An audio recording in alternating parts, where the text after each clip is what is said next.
Y para empezar, ya sabéis, seguramente todos los que me estáis escuchando, que tenemos diferentes escalas y estas diferentes escalas se pueden ver con diferentes microscopías. La más clásica, la primera que se descubrió, la microscopía óptica, que tiene, el problema es que tiene una limitación y todo lo que está por debajo de 10 a la menos 7 no puede verlo. Aquí podría hacer un inciso de que las microscopías ópticas, como las diferentes microscopías, han ido evolucionando y hay técnicas donde se combinan y se mejoran y pueden llegar más abajo, pero por regla general no llegan más abajo. Todo lo que está por debajo de allí, es decir, en el mundo de la nanotecnología, recordar, entre 1 y 100 nanómetros, algunos lo sitúan desde el mundo atómico, necesita de otro tipo de microscopías. Las más comunes son las microscopías de sonda, que son las que explicaremos hoy, y las microscopías electrónicas.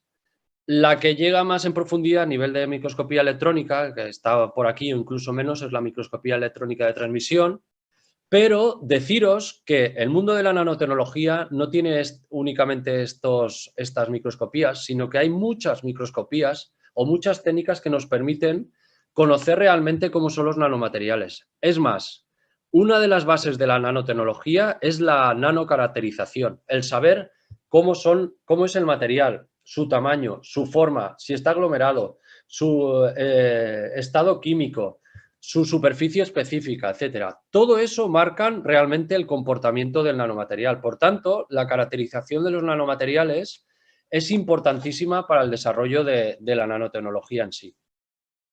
Yo, como os decía, trabajo desde el 2003 con este tipo de técnicas, pero todas estas técnicas, las Scanning Probe Microscopies, las microscopías de sonda, de barrido, lo que hacen, como pone aquí en la frase, ¿no? Sienten la superficie.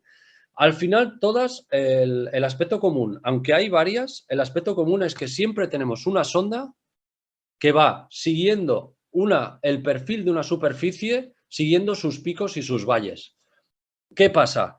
Que esta sonda, esta forma de seguir el perfil de la superficie, la característica que las diferencia, es el hecho de poder prácticamente ver los átomos.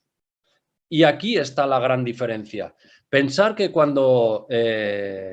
voy un momento, ahora luego volveré para atrás, pero cuando Winnicke y Roer, que aquí los tenéis, el alemán Winnicke y el suizo Roer, descubrieron la microscopía de efecto túnel, que es la primera de la familia que se descubrió en 1981. Hasta entonces no había técnicas que llegaran a poder ver o a tener esta resolución tan gigantesca, pero hay una característica que las hacen diferencial, que es que no solo pueden ver, sino que pueden manipular la materia a escala atómica. Estos equipos yo a veces les llamo los equipos de Feynman. Ya sabéis, si habéis escuchado alguna charla de nano, que se marca el 29 de diciembre de 1959 como el punto de partida de las nanotecnologías, cuando Feynman en su famosa charla dijo "There is plenty of room at the bottom", dijo que llegaríamos a manipular la materia a escala atómica. Esto era lo que le daba la razón. Pasaron 22 años para poder ver este equipo que le daba la razón a Feynman. Un pequeño inciso, Feynman nunca trabajó con nanotecnología y es más, hasta que el descubrimiento del STM apenas se nombró su charla una decena de veces. Es decir, su influencia o su importancia fue magnificada por los americanos, sobre todo cuando quisieron lanzar su programa nacional. Pero bueno, la influencia de Feynman va mucho más allá de la FM y es un personaje digno de conocer y de seguir. Yendo o volviendo a las microscopías de sonda de barrido, tenemos, como os he dicho, diferentes. Aquí podéis ver STM, la efecto túnel, AFM que hablaremos, ¿vale? Que son una familia, pero la base es el AFM.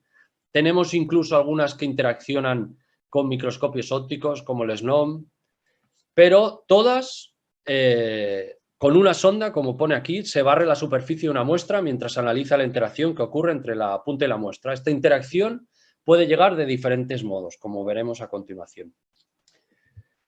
Monitorizamos la superficie. Lo que hacemos al final es conseguir la imagen tridimensional a escala atómica de una superficie, entre otras muchas cosas, porque podemos hacer más cosas.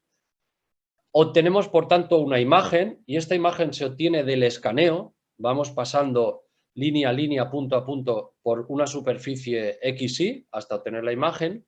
Y hoy, dentro de las técnicas SPM que nos permiten ver y sentir los átomos, hablaremos del STM y el AFM. Esto ya lo habéis visto la imagen antes, pero ellos descubrieron o crearon un equipo que lo que hacía, en este caso, recordar siempre una sonda y una muestra. Aplicando una pequeña diferencia de potencial entre una muestra conductora y una sonda conductora, había una cierta probabilidad que, sin estar ambos en contacto, electrones de uno fueran al otro. Y esta probabilidad la marca lo que se conoce como el efecto túnel. No entraré mucho en cuántica ni en el efecto túnel, pero sí que os lo intentaré explicar. Como sabéis, a inicios del siglo XX nació una auténtica revolución, ya no a nivel físico, sino a nivel científico, que fue toda la revolución cuántica. Esta revolución cuántica ha marcado muchos aspectos de nuestras vidas e incluso, como sabéis, a siglo XXI sigue dando que hablar con toda la revolución derivada de la computación, encriptación cuántica, etcétera, etcétera. En este nacimiento de la revolución cuántica hubo personajes que han marcado la historia de la ciencia, Bohr, Einstein, Heisenberg, etcétera, etcétera. Y personajes que son impresionantes y que son claves para entender para la evolución que hemos tenido a nivel científico. Uno de estos personajes es el francés de Broglie, que fue quien en su tesis doctoral, que es admirable que en su propia tesis este francés dijo y demostró que el electrón se podía comportar como onda y como partícula. Y esto es base para entender el efecto túnel. Este efecto túnel se desarrolló en 1928, cuando George Gamow, estudiando las partículas alfa, la desintegración alfa, como podéis ver en la imagen, vio que esta se tenía que dar por otro efecto que fuera diferente al que se creía. Y este efecto era el efecto túnel. Nosotros en una partícula muy pequeña, en un núcleo atómico, tenemos la partícula confinada y para poderla extraer necesitamos mucha energía. Pero existe una cierta probabilidad que esta partícula atrapada salga una energía menor. Y esta probabilidad la marca el efecto túnel. Bohr recogió el guante de Gamow y lo trasladó a otros casos y a otras aplicaciones. Uno de ellos es el microscopio de efecto túnel. Para entenderlo, con un símil que nos gusta mucho a los españoles y a los argentinos, a los latinoamericanos en general, iremos al fútbol. Tenemos a la Pulga, a Messi, intentando superar una barrera.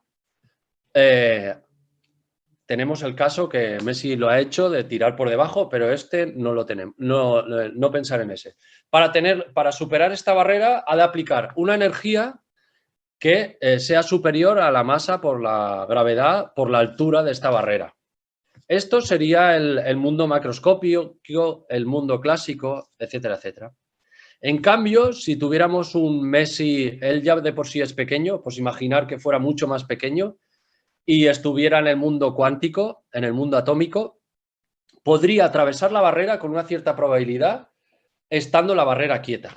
Y esto se debe, tenemos que recoger otra vez lo que os he explicado de Broglie. Los electrones se comportan como partículas, que eso ya lo sabíamos, pero a su vez se comportan como ondas. Esta onda electrónica tiene una probabilidad finita de seguir a pesar de que haya una barrera de potencial. No necesariamente Messi ha de chutar por encima de la barrera, sino que la puede atravesar. Esto se suele dar en una situación de vacío y a unas distancias, y esto es muy importante, muy, muy pequeñas. Estamos hablando de pocos nanómetros. ¿Qué se hizo para el efecto túnel? Lo que se hizo fue poner un segundo electrodo aquí, justo antes de la caída de poder captar este electrón. Entonces, ya teníamos un electrodo en la muestra, otro electrodo en la sonda. Ya podía pasar de uno a otro gracias a la probabilidad finita que existe gracias al efecto túnel. Espero que más o menos se haya entendido.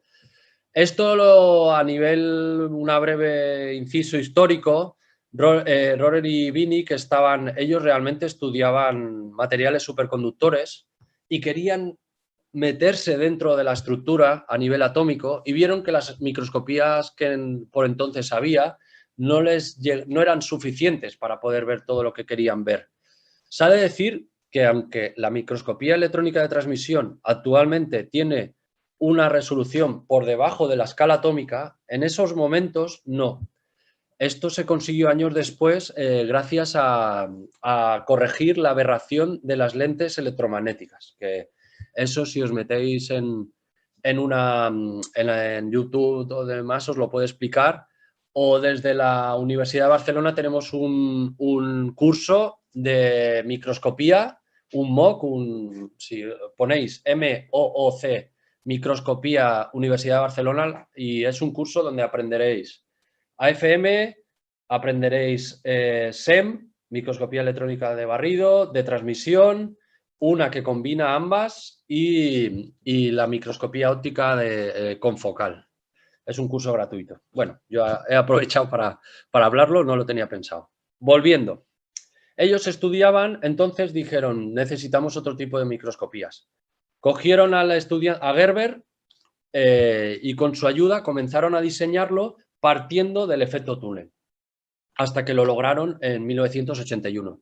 Se ha de decir que la comunidad científica, por supuesto, no vio con buenos ojos este microscopio, no pensaban que realmente funcionara. ¿Y por qué? Porque hasta entonces todas las microscopías se centraban en el uso de lentes ópticas para los microscopios ópticos, lentes electromagnéticas para los microscopios electrónicos. En cambio, este utilizaba un efecto que encima era un efecto cuántico raro, extraño, improbable. ¿Qué pasaba? Cuando vieron, sobre todo hubo un encuentro en Suiza en 1985 donde presentaron los resultados y es cuando se quedaron maravillados. Realmente teníamos una nueva familia de microscopías, había nacido para quedarse. ¿Por qué os he dicho al principio que son tan importantes en lo que es los hitos históricos de la nanotecnología? Porque marcó el primer equipo que te permitía ver perfectamente átomos o nanomateriales y manipularlos. Pensad, y volviendo al inicio de la charla, la nanocaracterización, nosotros en laboratorio podemos sintetizar nanopartículas de oro con reacciones químicas, podemos hacer autoensamblados, crear estructuras, desarrollar sistemas de drug delivery, etcétera, etcétera. Pero para desarrollarlo tenemos que verlos. Son muy pequeños para verlos. Necesitamos las microscopías. Esto nos ayuda a ir modulando nuestra investigación. Y una vez modulada, ya es más fácil que vaya desarrollándose. Estos equipos fueron claves, sobre todo para el desarrollo imparable de la nanomedicina. Podíamos ver sistemas biológicos con una resolución altísima. Esto fue un cambio de paradigma absoluto. Ahora me he emocionado, esto es luego con el AFM. Volvamos al STM, ¿vale? Hemos dicho que tenemos un sistema basado en efecto túnel, monitorizamos la corriente túnel del electrón entre una sonda, siempre una sonda, y una muestra, ¿vale? El sistema, su esquema básicamente es este. Se ha de decir que es un esquema muy común a todos los microscopios, todas este tipo de microscopías. Nosotros tenemos una sonda que es muy afilada. Aquí tenéis un zoom, ¿vale? Prácticamente pocos nanómetros o pocos átomos en el final de la sonda. Tenemos una muestra que suelen ser muy planas. viendo prácticamente también átomos. Esta sonda se sitúa sobre un piezoeléctrico. Son sistemas que cuando tú le aplicas un potencial responden mecánicamente y lo que hace es subir o bajar en función de si tenemos picos o valles. Tenemos el control del voltaje, del piezo-tú, de todo el sistema, un sistema electrónico que es lo más caro del equipo y finalmente un procesador de imágenes y una imagen tridimensional. Por lo tanto, el resumen es, aplicamos una diferencia de potencial entre la punta y la muestra. Analizamos la diferencia de corriente, que es la corriente túnel. Transformamos la señal en imagen y esta corriente túnel depende muchísimo de la distancia entre la punta y la muestra. Es la clave. Si os acordáis cuando estábamos hablando de Messi y cuando hablábamos del electrón y que se comportaba como onda, cuando atravesábamos esta barrera, esta iba decayendo. Y es que la decaída es muy grande. A la que nos alejamos pocos nanómetros, la corriente túnel decae absolutamente. Este tipo de, como veis aquí, es una respuesta exponencial respecto a la distancia. Este tipo de sistema suele trabajar en dos modos. Hay otro modo electroquímico demás que no entraremos, pero podemos coger y fijamos la corriente túnel y la sonda va escaneando la superficie. Entonces, si hay picos o valles diferentes, se genera una corriente diferente, el sistema, el piezo va subiendo y bajando. O al revés, podemos fijar una distancia entre la sonda y la punta y vamos cubriendo la superficie y captamos o medimos la diferencia de intensidad. La resolución vertical es altísima. Estamos hablando de picómetros y la resolución horizontal también. Para que nos hagamos una idea de temas de medidas, que siempre es difícil, ¿no?, pensar en algo tan pequeño. Como sabéis, un átomo normalmente tiene unas dimensiones de entre 1 o 3 Armstrongs. Cogemos y transformamos estas dimensiones, aumentamos el tamaño del átomo a 0,1 milímetros, que sería el diámetro de un cabello humano, algo que yo tenía por aquí. Esto haría que la sonda se transformara, tuviera las dimensiones de la Torre Eiffel, para que os hagáis una idea de qué estamos hablando. Limitaciones de este tipo de microscopías STM. La temperatura de trabajo afecta mucho. Vibraciones. Este tipo de sistemas es necesario que estén en una mesa antivibratoria, sino cualquier pequeña vibración la notan. Nosotros, por ejemplo, en el laboratorio que tenemos en Barcelona, tenemos el metro cerca y sin estas mesas sería imposible, lo notaríamos perfectamente. El tipo de sonda que utilizamos, recordar, siempre ha de ser una sonda conductora y el estado de la superficie es clave, porque si es una superficie muy rugosa que hace que la sonda tenga que variar mucho en altura, esta corriente túnel la perdemos. ¿Cómo son las puntas? Suelen ser materiales metálicos y conductores, etcétera, etcétera.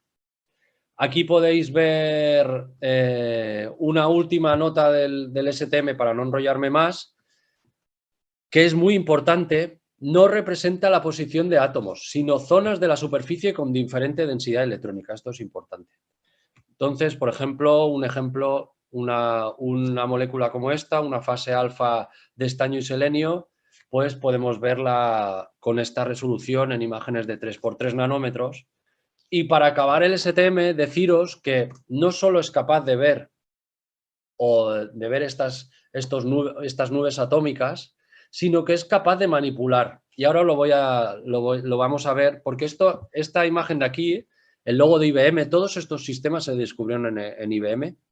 Lo desarrollaron en 1989 y lo que veis son 35 átomos de xenón. Aplicaron diferentes intensidades e hicieron este logo, como veis, una precisión increíble. Pero es que en el 2001, creo, 2003, ahora no estoy seguro, con moléculas de monóxido de carbono hicieron esta maravilla. La charla, podéis ver el vídeo en YouTube, Avoid and His Atom, y ya os digo que es un vídeo espectacular de manipulación atómica. Yendo de nuevo a las técnicas SPM y después de los pequeños sudores fríos que he pasado, el mismo Winnicke en IBM, también en 1986, junto a Calvin Coate y Christoph Gerber, desarrollaron una evolución del STM. Como os he dicho, podíamos ver con el STM muestras, tenían que ser conductoras, relativamente planas, dificultad para hacer la punta. Teníamos unas ciertas limitaciones que hacían que, aunque era increíble todo lo que podía ver, no era suficiente o podía llegar a más. Entonces cogieron y cambiaron totalmente, partiendo de la misma estructura, de la misma, ya lo veréis, pero cambiaron totalmente la idea y el principio sobre el que obtenía la imagen. Nos olvidamos del efecto túnel y lo que hacemos es aprovechar las fuerzas que hay entre la superficie y una sonda. Una sonda que sería una micropalanca, imaginar en una piscina el trampolín, ¿vale? Si tú subes encima, este trampolín baja, si saltas, este trampolín sube. Imaginar que ahora este trampolín tuviera al final del trampolín una pequeña sonda y la piscina fuera una piscina de bolas. Estas bolas fueran átomos. Pues este trampolín se iría moviendo alrededor de la piscina como si fuera una persona ciega, como siente lo que hay una persona ciega es palpando. Pues al final estos sistemas estudiaban la flexión de este cantilever o micropalanca debido a la atracción o repulsión entre una sonda y una superficie, que esta atracción y esta repulsión depende de las fuerzas de Van den Waals y de la distancia entre ambas. Era de nuevo una auténtica revolución. Vayamos a esta gráfica. Para entender esta gráfica, en Y tenemos fuerza y en X tenemos distancia. Si yo estoy muy lejos, la sonda no nota nada. Me voy acercando, me voy acercando, me voy acercando y si estoy muy cerca de la superficie, normalmente a partir de 100 nanómetros para abajo, hay una atracción hacia la superficie. Entonces, la fuerza varía, es una fuerza negativa. Pero cuando entro en contacto con la superficie y voy bajando, hay una deflexión de esta punta, de esta sonda, y la fuerza comienza a variar. Entonces, en función del lugar en donde te encuentres en esta gráfica, tienes diferentes modos con el que tú puedes sacar y extraer información. Volvamos aquí. Tú lo que haces es monitorizar las fuerzas de atracción y repulsión entre esta sonda y esta superficie. Esa es la base de este tipo de técnicas. Nos olvidamos del STM, pero el esquema básico del AFM sigue siendo el mismo. Tener una sonda, tener una superficie, tener un piezoeléctrico, pero aquí se añaden nuevas cosas. La punta, en este caso, se une directamente a un cantilever o micropalanca, como os decía. Y esta, como si fuera un muelle, ley de Hooke, va subiendo y bajando debido a las fuerzas. Tenemos un láser que se proyecta sobre la superficie por la parte de arriba de la sonda y va un fotodiodo. Entonces, si la posición de la punta o del cantilever varía, la posición del láser en el fotodiodo varía. Y con un sistema de retroalimentación, él intenta ir siguiendo la superficie. La base es únicamente eso. Estos son los tipos de puntas que tenemos. Hay muchos tipos de puntas, aunque las de silicio suelen ser las más comunes. Podemos variar las fuerzas, podemos variar muchísimas cosas, la dureza de la punta y demás. Estas puntas tienen una K, una constante, que sería como la constante que tienen los muelles. Podemos llegar a obtener imágenes también con resoluciones altísimas. Podemos utilizar la punta, y aquí es yo creo que es la gran variación respecto al STM. La punta se puede modificar a la carta para obtener las propiedades que tú quieras. Podemos obtener, luego veremos el tipo de propiedades que podemos obtener. Desde su invención en 1986, en el timeline se puede ir viendo la evolución, luego hablaremos de dónde estamos ahora, pero inicialmente la FM se pensó como el ciego que palpa la superficie para poder sentir qué hay. Luego se varió y se introdujo un modo que se llamaba tapping, en donde la sonda muy rápidamente iba pasando por encima de la superficie. Y esto fue variando, introducción de obtención de propiedades físicas, químicas, biológicas, y ahora estamos en otro nivel de evolución. Así, el AFM nos permitía, primero de todo, importantísimo, no solo vemos muestras conductoras, también vemos otro tipo de muestras. Podemos ver muestras blandas. Esto supuso la gran revolución para la biología. Podemos obtener propiedades mecánicas, podemos obtener, biología. Podemos nanoindentar, obtención de propiedades mecánicas, adhesión, etcétera.